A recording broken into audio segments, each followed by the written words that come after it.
मी आज परत एकदा सांगतो तुम्हाला की मी जी गोष्ट घेऊन तुमच्या समोर आलोय, शासनाच्या कितीतरी सुविधा आहेत, शासनाच्या कितीतरी सवलती आहेत, शासनाच्या सवलती तुमच्या दारापर्यंत किती पोहोचतात आणि त्या पोहोचत असताना तुम्हाला त्याचा त्रास किती होतोय, ही जो व्यक्ती त्या शासनाच्या दरबारात जाते त्या व्यक्तीलाच त्या गोष्टीचा त्रास मिळतो. त्यासाठी आपण स्वतः ठरवलंय की 2026 उद्या आजचं इलेक्शन झालं की आपण प्रत्येक व्यक्तीच्या घर टू घर ज्या काही अडचणी असतील त्या अडचणी आपण सोडवण्यासाठी स्वतः सक्षम आपण त्यात उतरण्याचा निर्णय घेतला. तुम्ही म्हणाल काय करणार आहे तुम्ही?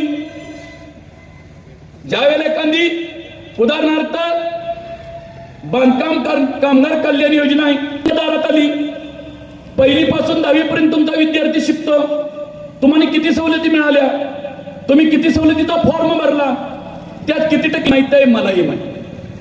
ही थांबवणं गरजेचं आहे आणि ही थांबवण्यासाठी तुम्ही आम्ही त्यात साथ जर मला तुम्ही दिली आणि जर त्या साथ दिल्यानंतर मी काय करू शकतो हे मी गावाला सांगतो.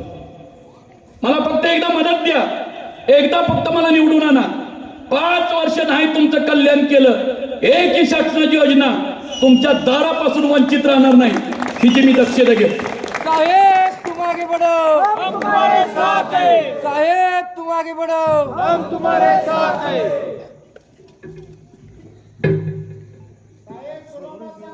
महाराष्ट्र इमारत बांधकाम कामगार योजना जी आहे सामाजिक योजना आहे. ज्या वेळेला पहिला विवाह होतो त्या खर्चासाठी तुम्हाला 30,000 रुपये दिले जातात. किती लोकांना ती योजना पोहोचली, किती लोकांना त्या योजनेचा फायदा झाला? त्यानंतर 1ली ते 7वी पर्यंत असेल 2500 रुपये प्रत्येकाला दिले जातात. त्यानंतर 8वी ते 10वी असेल 5,000 रुपये दिले जातात. त्यानंतर 10वी ते 12वी असेल 10,000 रुपये दिले जातात. आणि ज्या वेळेला विद्यार्थी तुमचा 12वी पास झाल्यानंतर पुढे ऍडमिशन घेतो, 13वी असेल 14वी असेल 15वी असेल त्यावेळेला त्याला 20,000 रुपये दिले जातात. ज्यावेळेला एखादा विद्यार्थी डिप्लोमा इंजिनिअरिंगला जातोय त्यावेळेला त्याला 60,000 रुपये दिले जातात. ज्यावेळेला विद्यार्थी एखादा डॉक्टर BAMS ला असेल MBBS ला असेल नीट करून जो त्या विद्यार्थी जातो त्यासाठी 1 लाख रुपये दिले जातात. आणि अटल बांधकाम कामगार आवास योजना ह्यातही त्याला सहकार्य केलं जातं. कामगाराचा एखादा नैसर्गिक मृत्यू झाल्यास त्याला 2 लाख रुपये दिले जातात. कामावर असताना मृत्यू झाल्यास त्याला 5 लाख रुपये त्याच्या वारसांना दिले जातात. आणि शेती योजनेमधून जर एखादा विद्यार्थी अल्पभूधारक असेल, तुमचा विद्यार्थी वारणेत राहिला, वसतिगृहाला, कोल्हापुरात राहिला, सांगलीत राहिला तर त्या ठिकाणी तुम्हाला वर्षाला पंजाबराव देशमुख योजनेमधून 30,000 रुपये अनुदान दिलं जातं. ह्या योजना तुमच्या कितीपर्यंत दारात आल्या? शासनानं ज्या योजना तुम्हाला दिलेल्या आहेत त्या योजना आपण तुमच्या दारापर्यंत न्यायचा हा निर्णय आपण पक्का घेतलेला. त्यासाठी लागणारे आपण सर्व सुविधा हा आपण ऑफिस तयार करून आपली 4 माणसं तयार ठेवून प्रत्येकाच्या घरात जाऊन तुमचा विद्यार्थी काय करतोय, तुमची आर्थिक परिस्थिती काय आहे, तुमच्या विद्यार्थ्याला तुमच्या कुटुंबाचा आजचा उदरनिर्वाह काय आहे याची सर्व माहिती घेऊन त्यानंतर आपण हा निर्णय घेणार.